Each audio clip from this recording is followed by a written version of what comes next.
Salve, salve galerinha do Monte, tudo bem com vocês? Por aqui tudo em paz e hoje a gente vai falar de algo que é muito importante na hora de criar nosso texto, que é a intertextualidade. Então, fique aí conosco, meu nome é Anderson Rabelo e esse canal é um monte de letras. Pega o seu material e vamos subir o monte!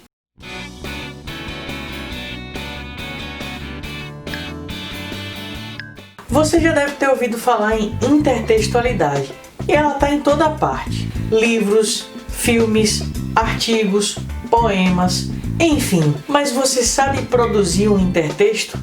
Como colocar um texto de outra pessoa no seu próprio texto sem parecer cópia? É isso que a gente vai falar a partir de agora. Você já sabe o que é intertexto e pela etimologia é um diálogo entre textos.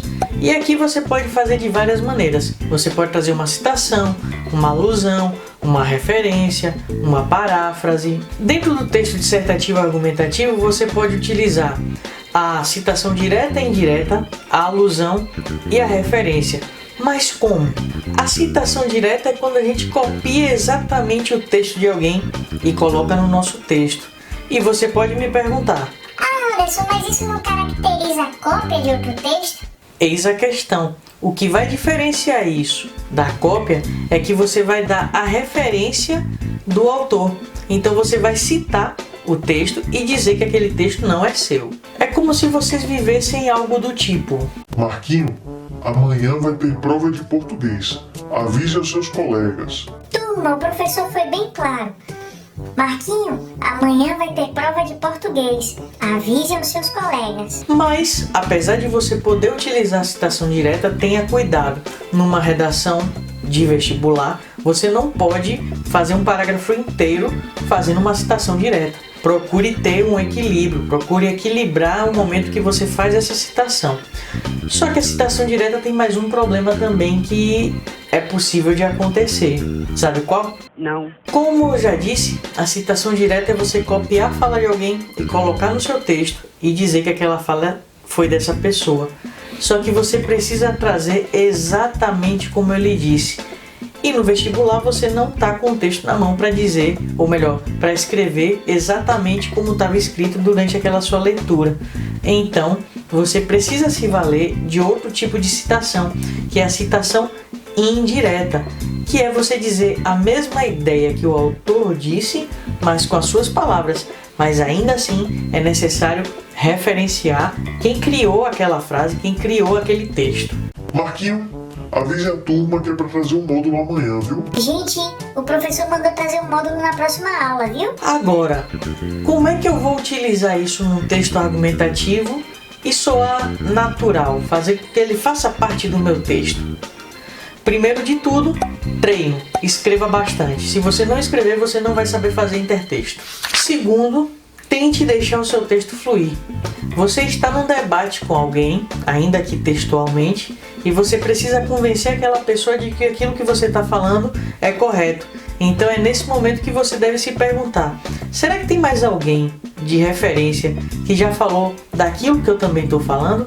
É a partir daí que você vai pegar e trazer uma citação, trazer uma referência e encaixar no seu texto da forma mais natural possível. É como se eu estivesse dizendo o seguinte: olha, eu penso isso sobre o assunto e essas pessoas aqui também já falaram isso, então não é loucura da minha mente, eu não estou inventando nada. Outras pessoas já fizeram essa mesma afirmação que eu, inclusive já tem comprovações da Universidade X ou do autor X. Enfim, é só para poder figurar e convencer o seu leitor de que aquilo que você está falando faz sentido.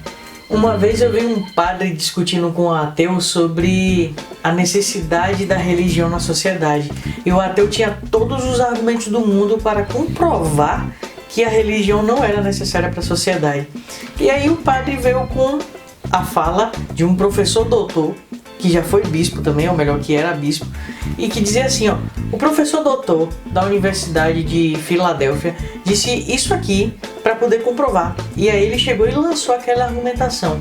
Ele estava com a argumentação dele dizendo a religião é necessária para a sociedade, trouxe todos os argumentos e embasou a sua fala nesse bispo, nesse doutor da Universidade de Filadélfia, para poder caracterizar a sua argumentação, para comprovar aquela argumentação, é uma comprovação da argumentação. Aí depois que ele acabou, o ateu ficou quieto, recebeu aquela argumentação, aquele doutor que o padre tinha citado, e aí depois eu conversando com o padre resolvi perguntar: o padre, eu queria ler um pouquinho do texto desse doutor.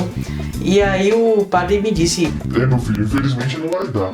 Aí eu: por quê? Ele: porque não existe esse doutor. Eu inventei porque senão eu ia perder o diálogo. Então, a questão é essa. Ele tem consciência de que precisa de um referencial para sustentar teoricamente aquela afirmação dele. Na hora ele não lembrou nenhum outro e inventou esse bispo aí. Mas lógico, você não vai inventar um referencial que não existe na sua redação. E se você fizer isso, não diga que me conhece. Combinado? Outra forma de promover a intertextualidade é fazendo a alusão, que é um pouco mais complicado de fazer, mas que é fácil quando pega a manha. Por quê? A alusão não é uma citação, nem direta nem indireta. É algo que você deixa no texto que dá a entender ao leitor que você está fazendo uma alusão a uma situação, a um texto, a um filme, enfim. Um lugar que gosta muito de fazer alusão, uma série que por sinal eu gosto bastante, é o Family Guy. Peter Griffin é o rei dessas alusões.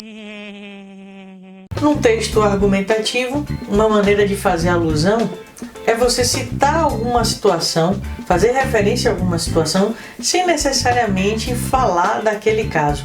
Quer ver um exemplo? Abre aspas.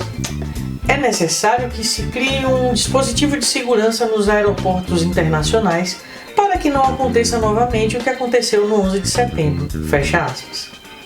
Eu não precisei dizer tudo o que aconteceu no 11 de setembro, mas eu fiz uma alusão a tudo o que aconteceu colocando simplesmente aquele termo, 11 de setembro. Isso é possível fazer. Então, se eu falar, por exemplo, algo do tipo, a gente está discutindo alguma coisa das relações humanas, e eu falar algo como o Bauman já dizia há muito tempo sobre essas relações. Todo mundo já sabe que eu estou falando de sociedade líquida.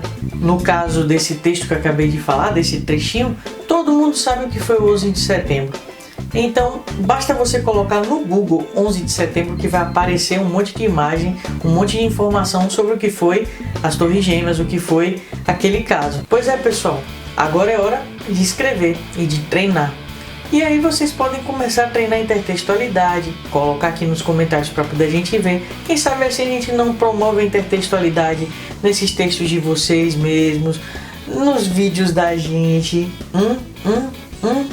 Vamos treinar. Se gostou, não esquece o like aqui embaixo. Se é novo no canal, não se esqueça de se inscrever e ativar o sininho para receber as notificações. Belezinha? Por hoje é só. Um abraço para vocês e tchau!